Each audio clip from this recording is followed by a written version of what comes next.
All right, I finally have a space where I can talk to you guys, and I'm pretty excited about that. It's taken me most of the day to get this set up, and it'll probably all have to come down when a certain somebody comes home and asks why the garage is now a studio.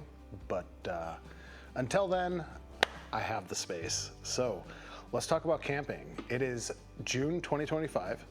And if you're watching this video, it's probably because you're new to camping or going on your first camping trip. And I am hoping that I can save you some time and some money with items that you should definitely have and should definitely own and buy, and items that you don't need to buy. And there's a couple caveats on the way, we'll talk about it. But if you stick around till the end of the video, I've got 2 bonus items for you, and they're pretty decent. One of them's actually really good. And they're cheap. So let's talk about the items that you should buy for your first camping trip, or if you're just getting into camping this year. First item, water bottle. This is an Nalgene.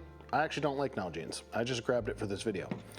But some type of water bottle to carry water. If you're just going on a day trip, you can usually pack in enough water for the day and get out of there. If you're going for anything longer, I'm gonna recommend you get something to filter water with. And hopefully you can find a water source and purify your water for drinking. But if it's just you and you want the Cadillac of water bottles, Grail. These things are awesome. They are not budget friendly. So right out of the gate, I'm gonna tell you to go spend $100. No, I'm not. This is a $100 water bottle. You don't need this water bottle. I love this water bottle because it is a one and done type of deal. So you fill up your water from a dirty puddle on this side, you French press it with this part, and it ends up in this bottle on the top, and it's kind of a pain to do without water in it, but there's a filter at the bottom there, and it filters all the water as you press those two together, and you can fill this up in pretty much any water source, and you will have clean, purified drinking water. I use it all the time. It is amazing. But there are much cheaper options. I think Sawyer makes, if you have kids, you'll know what I'm talking about. If you've ever seen those like applesauce or yogurt squeeze tube things, it's like a bigger version of that, and you kind of fill it up with water, and then you put a filter on top and you squeeze that into your water bottle. Those are super cheap. They work super great. I don't like Life Straws. They have a place, but it's not in the camping world, in my opinion, because I don't know about you, but I'm not super keen on the idea of like bending down and drinking out of a puddle. Yeah, that's not my thing. So that's not on my list of recommended items for camping. If you're going with a group, I would suggest bringing a gravity bag, because you can fill it up one time, hang it in the tree, and then you've got enough water for the whole group. So that's what we do when we have groups, or if I've got the kids and the family, I'll bring a gravity bag. But if it's just me, 100% of the time, I am bringing the Grail water bottle. Moving on, the next item is going to be very budget friendly because it's a lighter. And this is just a regular old Bic lighter. Just have one. Have some way to start fire if you need to. I would suggest carrying a lighter somewhere in your pocket or your pack as a backup. I wouldn't recommend it as your primary source of starting fire. They're not windproof, they're not waterproof, they break. Not super reliable. So I would say something like this is a better option. And these are waterproof matches. I don't know if you'll be able to see it, but it's kind of like a big match that is dipped in something that makes it wind and waterproof. Don't know what, but these are cheap. This brand is UCO, and they work really well. So that's a much more reliable source of starting a fire. The probably most reliable, if you know how to build a fire, is gonna be a fire steel. And I like these really fat ones because they last a lot longer and they don't break in half. I've had a couple skinny ones break. So I buy these big fat ones now. And one side is, I think, magnesium. And then this side is your ferro rod. So fire steel, that's gonna be like your most reliable option. These are pretty cheap too. And it's actually a good segue into my next item, which is some type of camping knife. And not for self-defense purposes, but for general camp utility. This, you can see, it's a pretty short 4.5, 5-inch blade. I made this for my girlfriend. She carries this when we go camping. And it's just a regular knife. I've got another one here. Both of them are what's called a full tang knife. So the metal is all one piece and it runs through the handle. You want that for camping or survival purposes in general because they're much stronger and they're less likely to break if you are hitting them with a stick to split firewood or something like that. But for cutting cord, for making tinder, for cutting potatoes or onions or cooking purposes, camp knife, really awesome. They're also really great for striking your fire steel if you have one. But you need to have a sharp edge on the back. So, full tang camp knife. That is item number 3. Now, item number 4 is a headlamp. These can be confusing to some people, just in terms of the marketing and lumens and all that. So I'll try and simplify this for you. 400 lumens and less, I wouldn't waste your time with that. You're not gonna be able to see more than 5 or 10 feet in front of you. I would look for something, if you want budget friendly and also effective, 600-ish, 500-600 lumens is pretty good. Anything up in like the 800 plus range is gonna be really good and basically a mobile sun on your forehead. You don't need that. I would say 500 to 600 lumens is pretty good. And I like to find ones that have a USB-C charger because I don't like replaceable batteries because I always forget to replace the batteries. So USB-C, 500 to 600 lumens, and if you can find it, probably like weather resistant at the very least, because I can't think of a worse scenario than being lost in the dark in the rain. And then the last item on my must buy list, some type of emergency kit. Now this is the kit that I carry in my car. This is much more robust than what I would bring typically if I was just going on a single night camping trip. At the very least, have some Band-Aids, have some Neosporin, have some type of, that self-adhesive wrap and gauze so that if somebody cuts themselves really bad, you can at least patch it up, clean it out, cover it, get some Neosporin on it, and, take care of that until you can get them to the hospital or whatever. Hopefully you don't need to use it, but it is one of those things that you really should have. Last thing you want is an infection in the woods. So some type of basic first aid kit, absolutely on the list. And those are my only 5 must-buy items if you're getting into camping. Now, you're probably wondering, wait a minute, what about a sleeping bag and a sleeping pad and a tent and all of that kind of stuff? You don't need to buy most of that.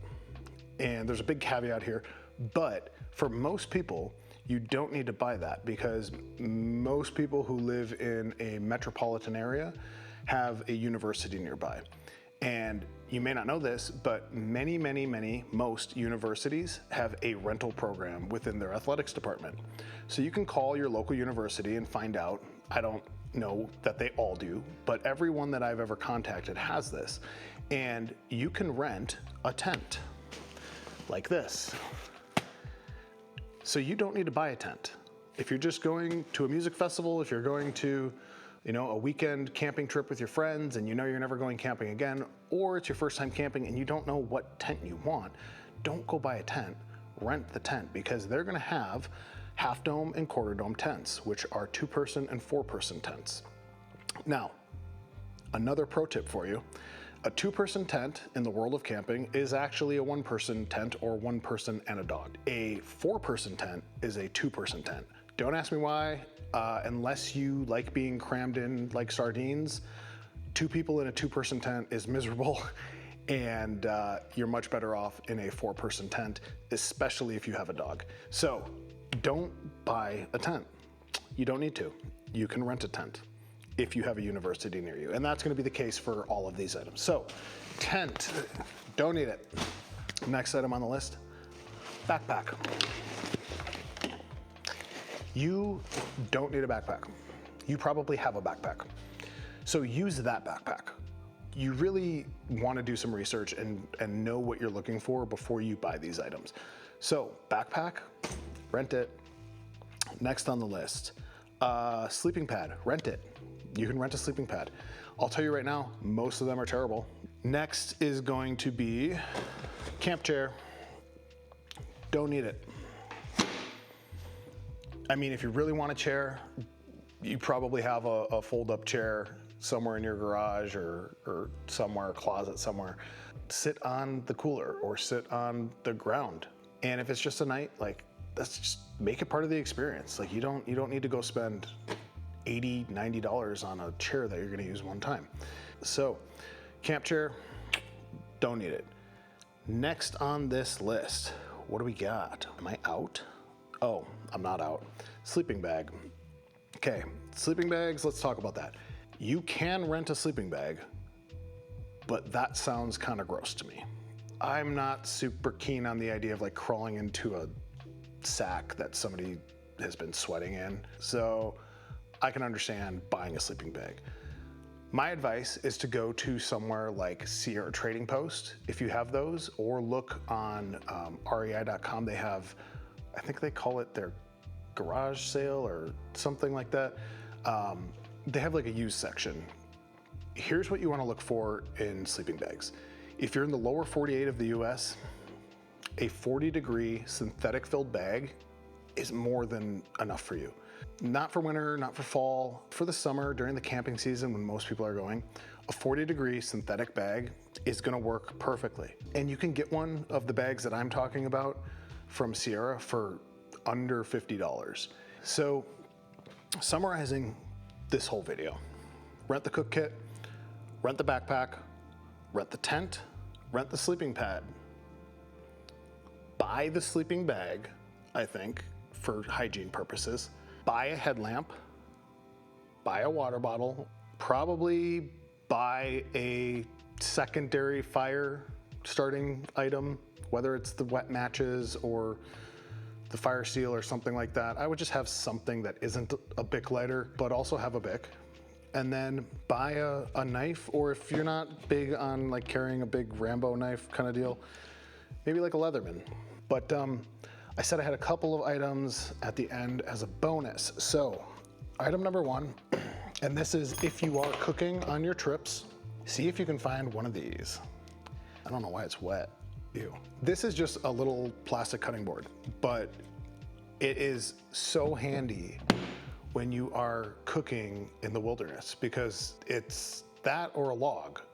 And when you start cutting potatoes on a log, you're picking off wood all over the place. So little cutting board, I know, not super exciting, but in terms of function, that's one of the best items I have brought with me in a long time. Second item, this. This is $12, and it is a lantern and a bug zapper. And it's really that bug zapper function that I recommend this for. You can get these at Harbor Freight and on Amazon. I think they're like $12 in both of those places. And I also think they're waterproof. How I use this is I will put this up when we're sitting around the fire about 20 feet or so away from us. And guess where the bugs go? Not to us. They go to this and they get zapped and they go bye-bye. The other way I use this is about an hour before bed, I will put this in the tent. And if there's any mosquitoes in there, done. And I think that's my whole list. So yeah, I don't have any affiliate links. I'm brand new on YouTube and this is my first time making a Talking Head video.